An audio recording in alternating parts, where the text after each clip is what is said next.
मैं major A K. Kulshreshtha आप सभी बालकों का पढ़ाकू पाठशाला में स्वागत करता हूँ।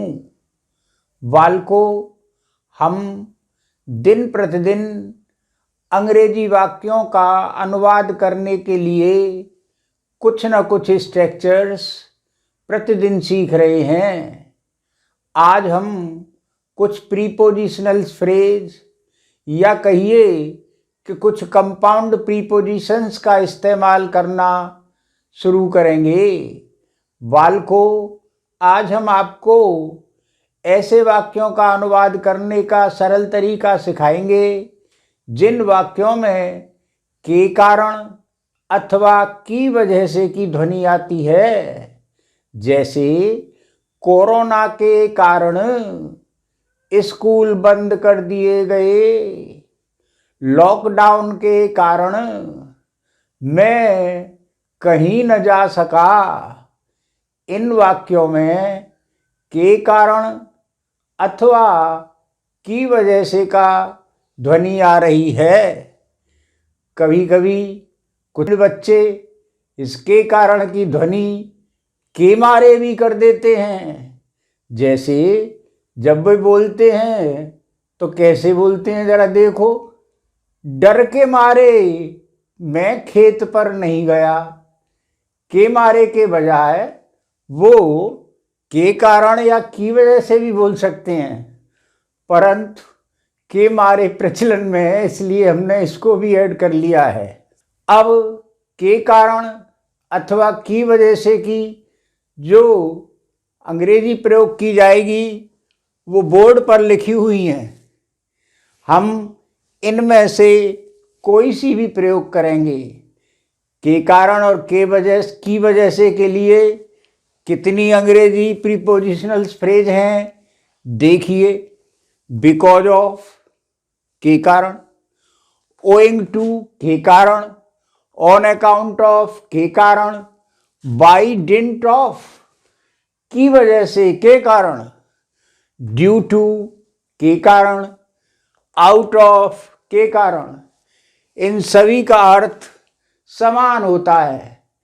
इन्हें वाक्य में हमने किस प्रकार प्रयोग किया है बोर्ड पर लिखे हुए उदाहरणों से स्पष्ट है, ध्यान से सुने। We could not go to school, हम स्कूल नहीं जा सके। क्यों नहीं जा सके, क्या कारण रहा है? बिकॉज ऑफ हैवी रेन, भारी बरसात के कारण। हम बिकॉज ऑफ को पहले भी रख सकते थे, because of heavy rain we could not go to school. Owing to my mother's illness, अपनी माँ की बीमारी के कारण। I did not attend the party, मैं पार्टी में शामिल नहीं हुआ। तो के कारण के लिए इस बार हमने ओइंग टू का प्रयोग किया। तीसरे वाक्य में देखें, इस बार हमने बाई डिंट ऑफ का प्रयोग किया है। अर्थ इसका भी वही है। जैसे आई कुड नॉट रन, मैं नहीं दौड़ सका। By didn't of my illness, अपनी बीमारी के कारण, अपनी बीमारी की वजह से। चौथे वाक्य में देखो, इस बार हमने ड्यू टू का प्रयोग किया है। ड्यू टू का इस्तेमाल वाक्य के प्रारंभ में नहीं करना चाहिए, इसे वाक्य में पीछे ही लाना चाहिए।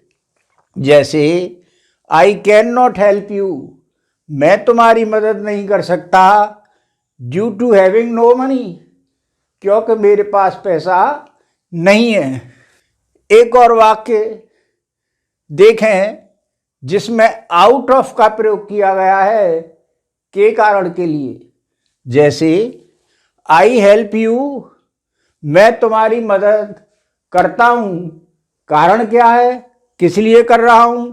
आउट ऑफ लव, प्यार के कारण, आपको प्यार करता हूं इसलिए I help you. On account of का भी प्रयोग कर सकते हैं। On account of reaching late, late पहुंचने के कारण आई मिस्ड द ट्रेन, तो आज हम बड़े स्पष्ट रूप से सीख गए कि जिन वाक्यों में के कारण अथवा की वजह से आवे तो हमें बोर्ड पर लिखे हुए प्रीपोजिशनल फ्रेजेस में से कोई सा एक प्रयोग करना है। ये प्रीपोजिशनल फ्रेज या कहिए कंपाउंड प्रीपोजिशंस कौन से हैं? Because of, owing to, on account of, by dint of, due to अथवा आउट ऑफ। जैसे कोरोना के कारण हम घर पर ठहरे, ऑन अकाउंट ऑफ अथवा बिकॉज ऑफ अथवा बाय डिंट ऑफ अथवा ड्यू टू के साथ वाक्य को पूरा करेंगे। On account of corona we stayed at home. तो आज की स्ट्रक्चर बिल्कुल स्पष्ट हो गई। यह आपको उन वाक्यों का अनुवाद करने में सहायक होंगे जिन वाक्यों में के कारण अथवा की वजह से की ध्वनि आवे। Thank you.